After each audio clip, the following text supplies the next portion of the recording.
क्या आपको पता है कि बॉलीवुड के जितने अवार्ड्स हैं, वो फिक्स होते हैं? क्या आपको पता है कि करण जौहर, ऋतिक रोशन, जोए अख्तर और कटरीना कैफ जैसे बड़े स्टार्स ने अवार्ड पाने के लिए ऑर्गेनाइजर्स पर बनाया था प्रेशर? क्या आपको पता है कि बॉलीवुड के जितने डायनेस्टीज हैं, जो खानदान हैं, वो अवार्ड के लिए किसी भी तरीके के प्रेशर पॉलिटिक्स, प्रेशर टैक्टिक्स और मैनिपुलेशन करने से बाज नहीं आते? बेहद ही टैलेंटेड और प्यारे सुशांत सिंह राजपूत के चले जाने के बाद बॉलीवुड के जो डार्क सीक्रेट्स हैं, जो काली सच्चाइयां हैं, वो धीरे धीरे एक के बाद एक सामने आ रही हैं। इंडियन एक्सप्रेस जैसे बड़े पब्लिकेशन हाउस के एक्स एडिटर इन चीफ और सीईओ शेखर गुप्ता ने स्क्रीन अवार्ड, जो कि इंडियन एक्सप्रेस ग्रुप करवाता है, उससे रिलेटेड कई बड़े खुलासे किए हैं। उन्होंने साल 2007 की बात करते हुए बताया है कि कैसे उस साल में क्रिश फिल्म रिलीज हुई थी और उसको कई सारे अवार्ड्स के लिए नॉमिनेट किया गया था स्क्रीन अवार्ड्स में, लेकिन अवार्ड बेस्ट मेल एक्टर के लिए ऋतिक रोशन को दिया गया। इस अवार्ड शो में ऋतिक रोशन परफॉर्म भी कर रहे थे क्योंकि उनको उसके लिए भारी भरकम रकम मिली थी, वो एक कॉन्ट्रैक्ट में थे।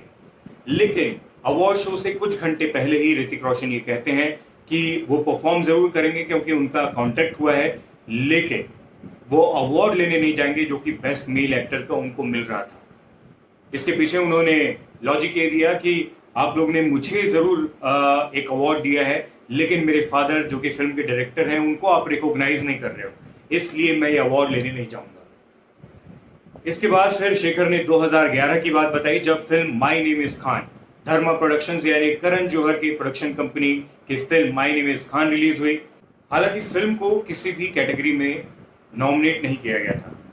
और ये बात जब करण जौहर को पता चली तो इवेंट के कुछ घंटे पहले उन्होंने शेखर गुप्ता को फ़ोन किया, प्रेशर बनाना शुरू किया कि अगर इस फिल्म को कोई अवार्ड नहीं मिलता तो शाहरुख खान जो कि प्रेजेंटर थे शो के, वो प्रेजेंट नहीं होंगे, वो नहीं आएंगे शो को प्रेजेंट करने के लिए। इसके अलावा जो भी उनसे जुड़े हुए लोग हैं,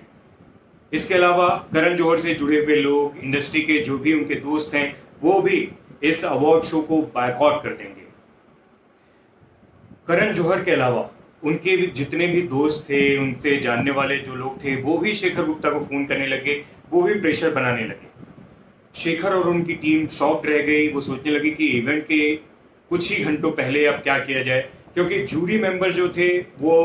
फेयर तरीके से अवार्ड देना चाहते थे। बेस्ट मेल का एक्टर उस साल दबंग के लिए सलमान खान को मिला था, और क्योंकि स्क्रीन अवार्ड्स थे और इंडियन एक्सप्रेस का नाम जुड़ा हुआ था, और शेखर खुद नहीं चाहते थे कि अवार्ड में किसी भी तरीके का प्रेशर टैक्टिक्स इस्तेमाल हो, वो चाहते थे फेयर रहे। उन्होंने ये बताने की कोशिश की कि जूरी मेंबर ने इस अवार्ड शो में माय नेम इज खान को शामिल नहीं किया है। तो करण और उनकी टीम की तरफ से ये कहा गया कि अमोल पालेकर जो कि जूरी के हेड थे, वो खुद कभी बॉलीवुड में इतना बड़ा नाम नहीं बन पाए, सक्सेस उनको नहीं मिली, इसलिए वो जलते हैं और इसलिए माय नेम इज खान को अवार्ड में शामिल नहीं कर रहे हैं। पूरी तरीके से प्रेशर बनाने की कोशिश की गई। उसके बाद फिर क्योंकि स्टार प्लस उसका प्रेजेंटर था, उस टीवी पर वो दिखाया जाने वाला था शो, तो उन्होंने एक बीच का रास्ता निकाला और पॉपुलर चॉइस अवार्ड जो एक पोल होता है, पोल के जरिए उन्होंने अवार्ड दिया बेस्ट एक्टर का शाहरुख खान को। तो वहां पर वो बात थोड़ी संभली। इसके बाद 2013 की बात शेखर गुप्ता बताते हैं, जब जिंदगी न मिलेगी दोबारा फिल्म रिलीज हुई,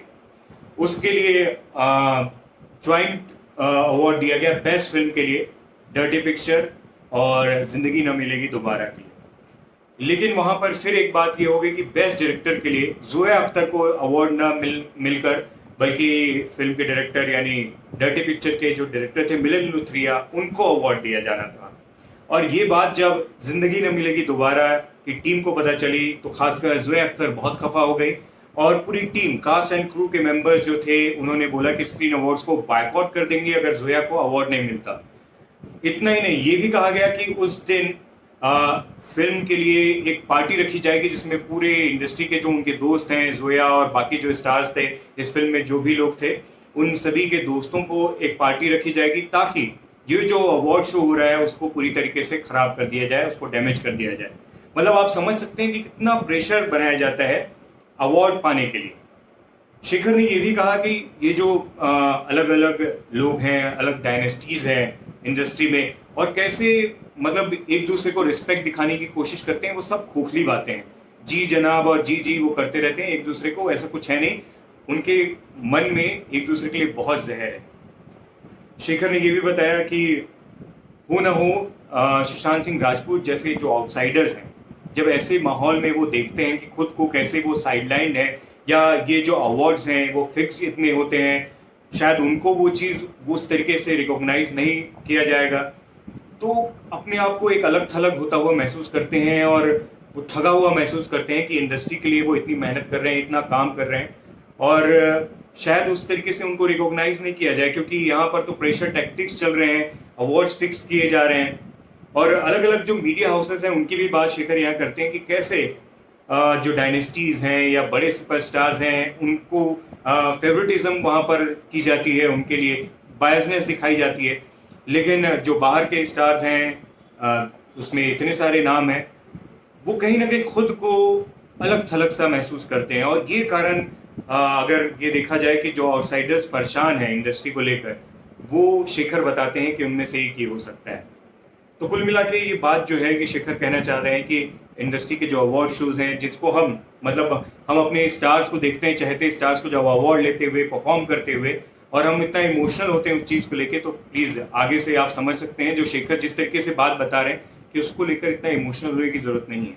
क्योंकि ये सब चीज़ें कहीं ना कहीं देखिए कि जैसा शेखर बता रहे हैं कि किस तरीके से अवार्ड पाने के लिए हर तरीके के साम दाम दंड भेद जिसको बोलते हैं लगाने की कोशिश की जाती है, और फिर उसका रिजल्ट जो आप देखते हैं टीवी पे वो होता है। मतलब आप परफॉर्म करने के लिए पैसे भी ले रहे हैं, फिर आप उसमें अवार्ड भी फिक्स करते हैं। अब आप ही बता सकते हैं कि इस चीज़ को, इस पूरे मुद्दे को, क्योंकि सुशांत के जाने के बाद लगातार groupism, nepotism, insiders versus outsiders, इन पूरे मुद्दे पर बात चल रही है, एक बहस छिड़ी हुई है, और इस बीच में ऐसे खुलासे होते हैं। आप इस पूरे जो खुलासे हैं उसको कैसे ले रहे हो? आप हमें कमेंट करके बॉलीवुड नाउ के कमेंट सेक्शन में अपने रिएक्शन बता सकते हैं।